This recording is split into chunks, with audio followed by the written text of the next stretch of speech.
1789 में फ्रांस के लोगों ने एक ऐसा काम कर दिया जो इतने बड़े लेवल पर आज तक भी यूरोप में कोई नहीं कर पाया था। उन्होंने अपने किंग लुइस 16 की आंखों में आंखें डाल के कहा कि अब सोवन आप नहीं हो, अब सोवन हम हैं, द पीपल ऑफ फ्रांस। ये एक मोमेंट, सिर्फ एक मोमेंट पूरे यूरोप में एक ऐसी आग लगाने वाला था जो अगले 100 सालों तक जलने वाली थी।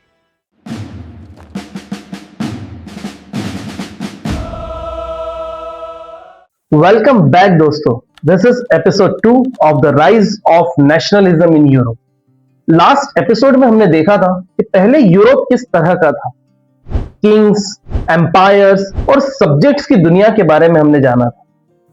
पर आज मैं आपको लेके जाऊंगा 1789 के पेरिस शहर में।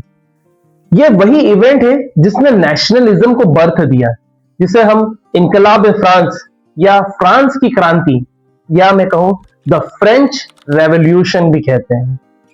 और शायद ये सीरीज का सबसे इंपॉर्टेंट एपिसोड भी होने वाला है। क्यों? क्योंकि अगर किसी ने फ्रेंच रेवोल्यूशन को समझ लिया तो उसने पूरा rise of nationalism in Europe समझ लिया।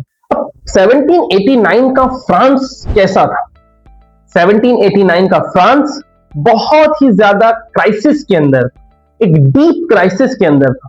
कंट्री बहुत सारी अलग अलग वॉर्स की वजह से बैंकरप्ट हो चुका था। फूड के प्राइसेस स्काई रॉकेट हो रहे थे और ऑर्डिनरी लोग ब्रेड तक अफोर्ड नहीं कर पा रहे थे। ये तीन बड़ी बड़ी प्रॉब्लम जिसने फ्रांस की तकदीर को बदल दिया। इसी की दूसरी साइड नोबेलिटी जो थे वो ऑलमोस्ट टैक्स फ्री थे। ये सिचुएशन समझने से पहले मैं आप लोगों को वही 9th क्लास वाला चार्ट समझाना चाहूंगा कि फ्रांस की सोसाइटी 3 स्टेट्स में डिवाइडेड। सबसे ऊपर आते थे नोबेलिटीज और दूसरे लेवल पे आते थे क्लर्गीज और सबसे नीचे आते थे ऑर्डिनरी लोग, जिनके ऊपर पूरा टैक्स का और हर चीज का भार होता था। नोबेलिटी ऑलमोस्ट टैक्स नहीं देती थी और अपनी लग्जूरियस लाइफ को एंजॉय कर रही। रिच पुअर के बीच में गैप इतना बढ़ते जा रहा था जो अनबियरेबल हो रहा था। और इसी सिचुएशन में मैंने आप लोगों को पिछले एपिसोड में भी बताया था कि रिच तो हो रहा था, बट एक और नया क्लास जो कि हमने पढ़ा था, मिडिल क्लास इमर्ज हो रहा था। डॉक्टर्स, लॉयर्स, इंजीनियर्स, मर्चेंट्स, ये सारे ही लोगों ने फिलोसॉफिकल आइडियाज को पढ़ना शुरू कर दिया था। न्यू मिडिल क्लास का सवाल सिर्फ एक ही था कि अगर हम वेल्दी है, एजुकेटेड है, तो पॉलिटिकल पावर सिर्फ किंग और नोबेलिटीज के हाथ में ही क्यों रहे। और इसी थिंकिंग का एक इफेक्ट देखने को मिलता है जो कि था बेस्टाइल डे। इस रेवोल्यूशन का बिगिनिंग बेस्टाइल डे को माना गया है। बेस्टाइल डे में क्या हुआ कि 14 जुलाई 1789 में फ्रांस के शहर पेरिस के अंदर लोगों ने एक आउटब्रेक कर दिया। आउटब्रेक करके वो प्रोटेस्ट के लिए निकल गए और पेरिस के लोगों ने बेस्टाइल नाम के एक प्रिजन के ऊपर अटैक कर दिया। क्यों बेस्टाइल के ही ऊपर उन्होंने अटैक किया? क्योंकि बेस्टाइल फोर्ट मोनार्क की पावर का सिंबल था और उस प्रिजन का फॉल, उस प्रिजन के ऊपर अटैक, ये सिंबल था लोग अब डरेंगे नहीं। और आज भी फ्रांस में 14 जुलाई को बेस्टाइल डे सेलिब्रेट किया जाता है as a victory of people on monarchy. और अब रेवोल्यूशन ऑफिशियली स्टार्ट हो चुकी थी। अब क्वेश्चन है कि फ्रेंच रेवोल्यूशन या फ्रांस में जो भी हुआ 1789 14 जुलाई बेस्टाइल अटैक से, इसने नेशनलिज्म को कैसे क्रिएट किया? इसने एक आइडिया दिया कि सोवर्जिन किंग की नहीं होती बट नेशन की होती है। और आपको मैंने पिछले एपिसोड में नेशन स्टेट के बारे में बताया, और यह पहली बार था कि नेशन का मतलब किंग की कोई टेरिटरी को नहीं बताया गया, पर इस बार सिटीजन्स का कलेक्टिव ग्रुप ही एक नेशन बना। और यह आइडिया भी यूरोप के लिए बड़ा शॉकिंग आइडिया था। अब सबसे डिफिकल्ट टास्क इस चीज में यह था कि सारे ही लोगों में नेशनल आइडेंटिटी को किस तरीके से बनाया जाए। उन लोगों ने नेशनल आइडेंटिटी को क्रिएट करने के लिए कुछ चीजें की, जैसे न्यू ट्राई कलर फ्लैग को इंट्रोड्यूस किया गया।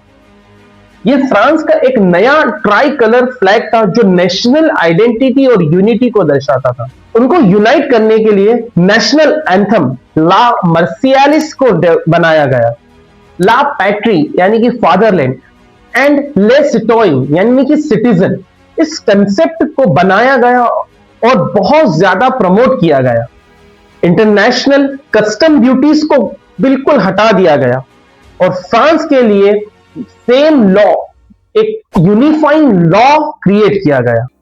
और ये पहली बार था कि लोगों के दिल में ये फीलिंग आई कि हम सिटीजन्स मिलके ही क्या है एक देश बनाते हैं। और ये बहुत बड़ी बात दोस्तों। इस स्टेटमेंट के बाद मुझे भी एक इंडियन पॉलिटिकल फिगर का एक बहुत फेमस डायलॉग याद आता है। सत्ता का खेल तो चलेगा, सरकारें आएंगी जाएंगी, पार्टियां बनेगी बिगड़ेंगी, मगर ये देश रहना चाहिए, इस देश का लोकतंत्र अमर रहना चाहिए। फ्रेंच रेवोल्यूशन ने क्या किया, उसने बहुत सारे स्टेप्स लिए ताकि लोगों के अंदर सबसे पहले एक नेशनल आइडेंटिटी के साथ साथ एक नेशन को बिल्ड किया जाए। उन्होंने सबसे पहले ट्राई कलर फ्लैग को इंट्रोड्यूस किया, नेशनल एंथम ला मर्सियालिस को इंट्रोड्यूस किया, ला पेट्रे एंड ले सिटोइन जैसे कॉन्सेप्ट्स आए, यूनिफॉर्म लॉज बने, बर्थ प्रिविलेज जो नोबेलिटी और किंग और क्लर्गी को मिलता था, ये सारे ही बर्थ प्रिविलेजेस को हटा दिया गया, सेंट्रलाइज्ड एडमिनिस्ट्रेशन किया गया और इक्वालिटी बिफोर लॉ ये कंसेप्ट को इंट्रोड्यूस किया गया। अगर हम इनकलाब फ्रांस की बात करें और नेपोलियन यानी कि सिकंदर का नाम ना आए, इस तरीके ऐसा हो ही नहीं सकता। नेशनलिज्म का कैरियर जो एक जगह से नेशनलिज्म को बहुत सारी जगहों तक लेके गया, वो था सिकंदर यानी कि नेपोलियन। ये फ्रेंच रेवोल्यूशन के बाद में एक बहुत ही पावरफुल फिगर के तौर पे इमर्ज होता है, एक मिलिट्री जीनियस, पॉलिटिकल स्ट्रेटेजिस्ट और मॉडर्न हिस्ट्री के सबसे फेमस नामों में से एक। नेपोलियन ने सिर्फ फ्रांस के ऊपर राज नहीं किया, पर उसने पूरे यूरोप को ऑलमोस्ट कॉन्कर कर लिया था। और जहां जहां नेपोलियन गया, उसके साथ साथ इनकलाब फ्रांस यानी कि फ्रेंच रेवोल्यूशन के जितने भी आइडियाज थे, ये फैलते चले गए। और नेपोलियन बोनापार्ट को ही फ्रेंच रेवोल्यूशन का कैरियर इन यूरोप माना गया है, क्योंकि जहां जहां नेपोलियन की आर्मी गई, उसकी आर्मी के साथ साथ ही ये आइडियाज भी शेयर होते चले गए। किस तरह के आइडियाज? नेपोलियन ने 1804 में एक सिविल कोड इंट्रोड्यूस किया था, जिसे हम नेपोलिक कोड के नाम से भी जानते हैं। इस कोड ऑफ कंडक्ट ने बहुत सारी चीजों पर फोकस किया था, पर मेजरली इसने बर्थ प्रिविलेज को हटाया था, इक्वालिटी बिफोर लॉ को एस्टैब्लिश किया था और प्राइवेट प्रॉपर्टी ओन करने के राइट्स भी इस लॉ के अंदर मिले थे।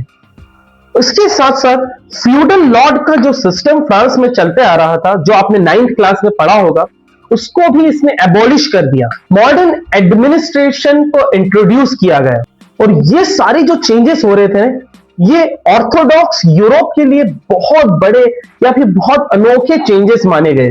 नेपोलिक कोड ऑफ कंडक्ट के कुछ की पॉइंट्स की अगर हम बात करें तो वो थे equality before law, rights to private property, no birth privilege, uniform administration, feudal duty abolition और मॉडर्न लीगल सिस्टम। और इसी के साथ साथ एक और था जो यूनिफाइंग मेजरमेंट का सिस्टम उसने लॉन्च किया था।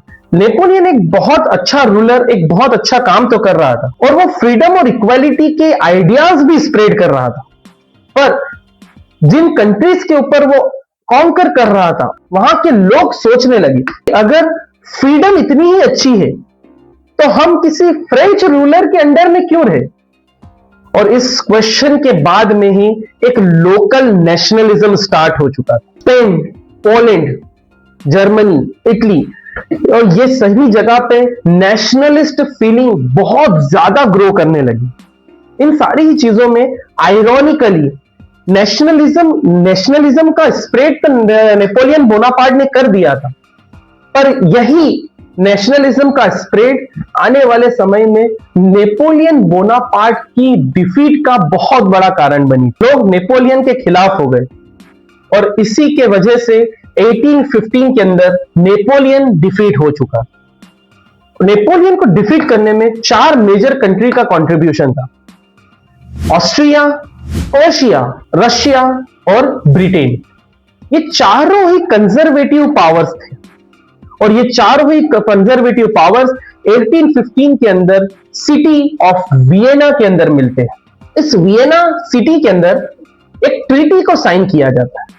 इस ट्रीटी के अंदर मेजर ऑब्जेक्टिव यही था कि रेवोल्यूशन को रोको और कंजर्वेटिव पावर्स को सपोर्ट करो। उनका गोल सिंपल था, रेवोल्यूशन को अंडू करो और नेशनलिज्म को स्टॉप करो। ये उनका मेन कंसेप्ट था।